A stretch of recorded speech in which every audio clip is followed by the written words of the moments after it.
Alright guys, this is my A959B with minimal as possible upgrades and get maximum power and performance. And this is the final product. This is what I've come up with so far.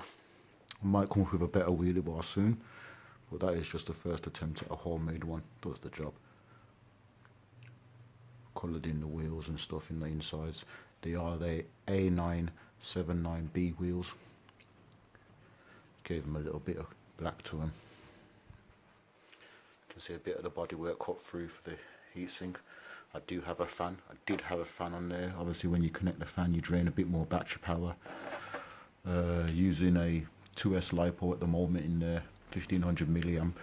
That comes standard with it. You can just see it in there.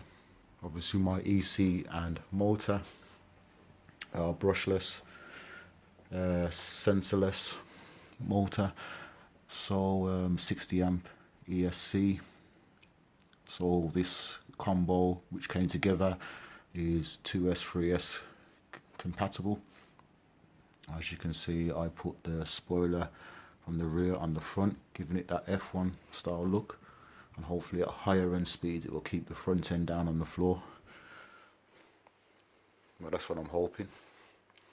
It has got a little bit of play, acts more as a bumper because it's pretty soft, so hitting anything it's not just direct impact to the front end or even the wheels, because you know wheels get buckled really easy.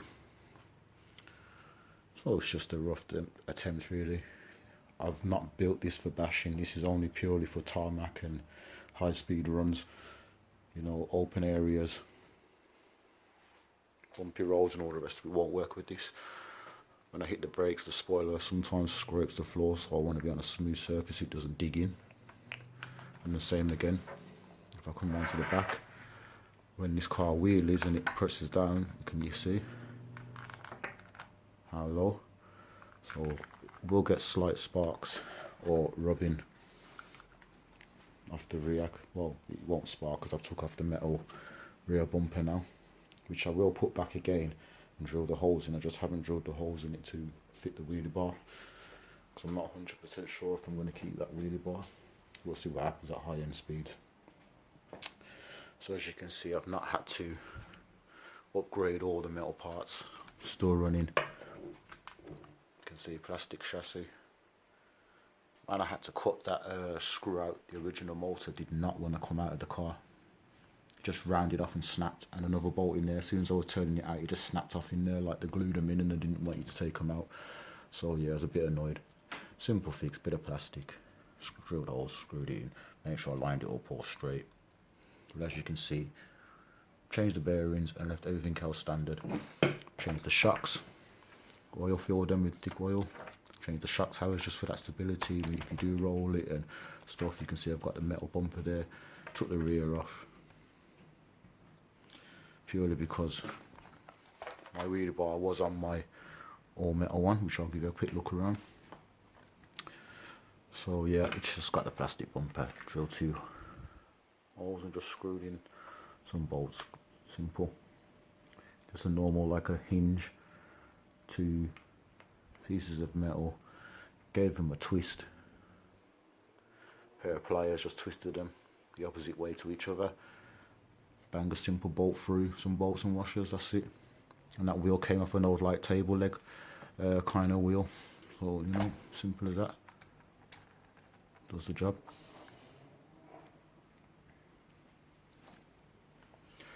To improve the stability of the wheel, or that wheel wobble you get from the hubs, as you can see, there's no real mad crazy like wobble you used to get in these wheels, and that's pure. The front end's always going to have that little bit because of the arms and the steering, but all that crazy play is gone. And I'll just show you what I'm talking about. Have a look at this. This is with the extension bars. You can see the inside of the hubs moving.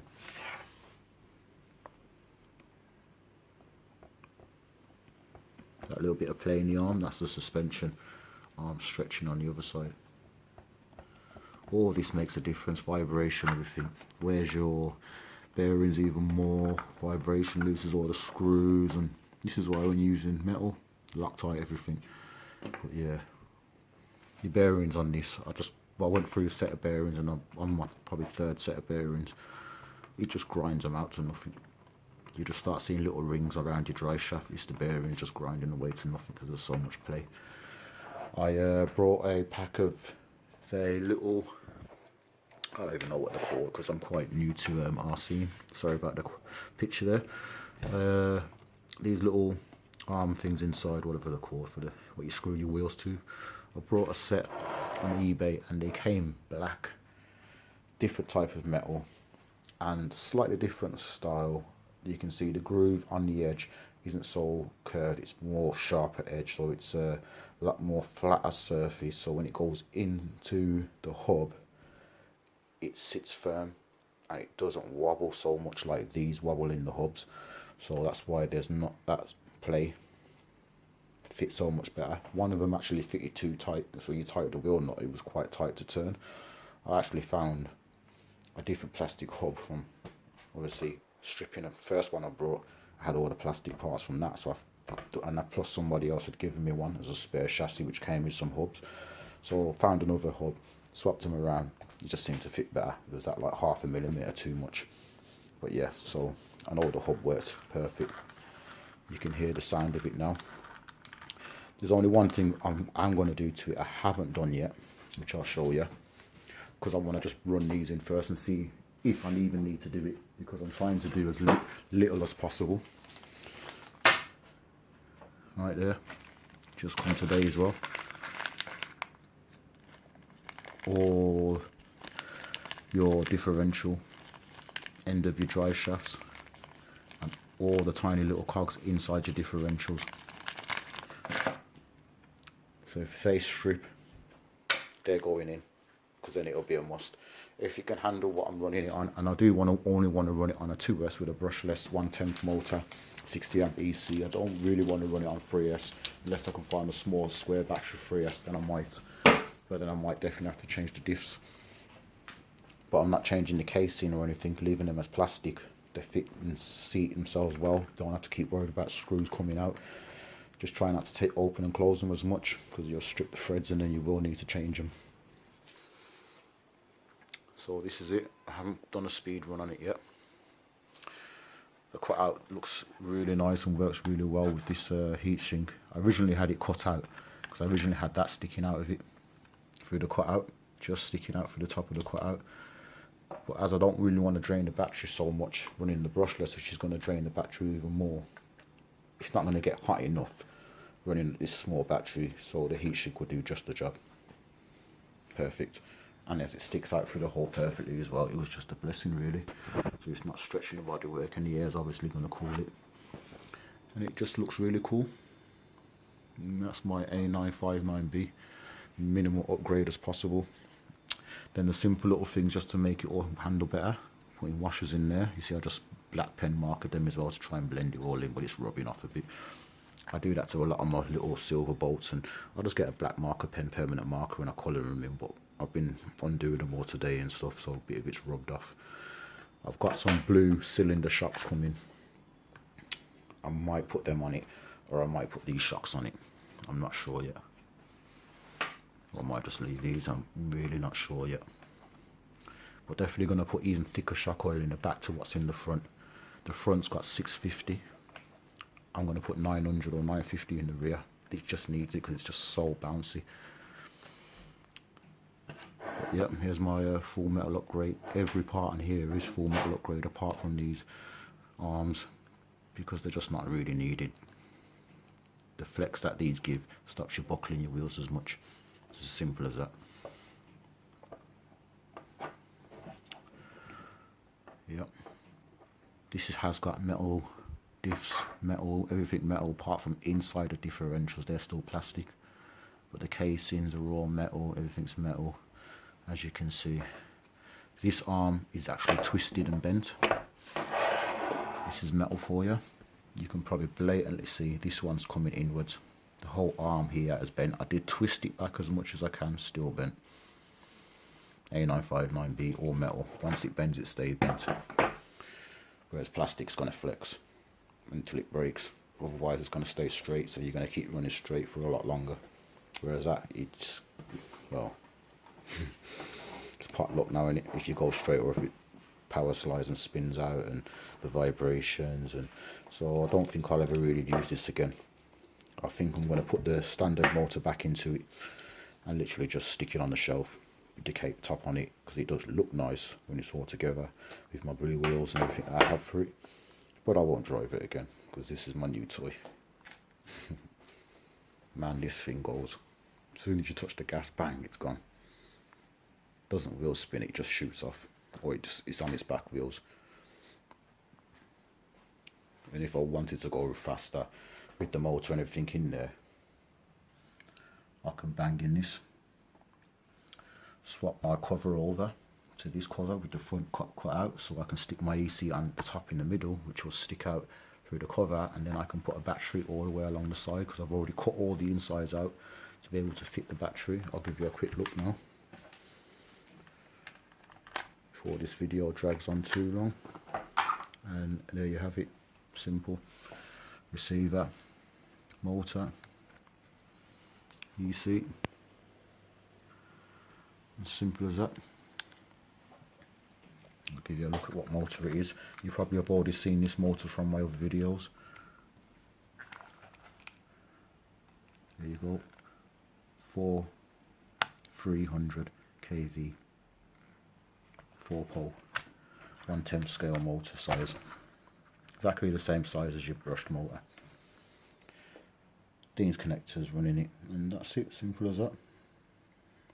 And I run my controller at 50%, because 120% that this controller turns up to, the car's bonkers. You got to have a long space to really get it up to speed, because if you touch the gas, it just puts it on 2 wheels. Whereas I run it and normally drive and have fun with it on 50% power, and it's just a dream. It does a little wheelie and then it just shoots off, and that's what I like. So yeah, that's my A959B, 2 of them. Second one done the way I should have done the first one. This is what most people think they need to do. Oh, let's go all out, upgrade metal. I got told by my friend, don't do it, but I didn't listen, because I was like new to RC and I wanted to have an all metal upgraded car. Yeah, spent nearly £500 doing it up. Not worth it. Brought this one, I spent about 100 quid on it, and look at it. It looks better. Personally, it's very fast, very light. That just weighs just a little bit more than this, and this ain't even got a motor or anything in it. Very light, very fast, and a lot of fun. And less braking and buckling and wobbly wheels, and yeah, it's great. I glued the inside the 2 holes, and I drilled 3 holes in the tyres, in the third around the tyre. So it's got holes drilled in the outsides of the tyres, not the insides, because you know they're not foam filled or anything, and these tyres come glued, sealed, so if anything gets in there, they're going to get spat straight back out. So that's all great. But I didn't do the holes too big, so you can see that it does take that slight bit, and that's giving it a real good squeeze. You'll never compress it that much driving it. Like that's it, see, and that's just perfect. Gives it perfect handling, just enough flex to come back. That was with a tiny drill bit, 2 maybe it was, or 1.5, or it was really small drill bit. You can barely even see the hole. So I'll show you quickly before we end this video. There you go, look, barely can see a hole in there. 3 holes like that around each tyre. Does the job. And that's me signing out. Stay tuned for some more do's and don'ts, and I'll also show you some more little tricks, and simply just putting washers in places where you don't normally have washers, just to stop the wiggle and wobble. And you'll see it just makes all the difference, doing little things. Extra washers on suspension arms, bolts, keeping it clear of the drive arms, and you know, just simple little tricks and stuff. And I put heat shrink stuff that you put on your wires. I put some of that on that silver thing, heated it on, and then I forced it back into the hole. It's just got a slight rubber in there. Less play now, to the point where if I do tighten those screws too much, the servo struggles. So I just have to slacken them off a little bit, so I get it just that little play, not crazy like it used to be before. I mean, this one obviously there's no motor on there, but it's just crazy play it was. But yeah, stay tuned for some more.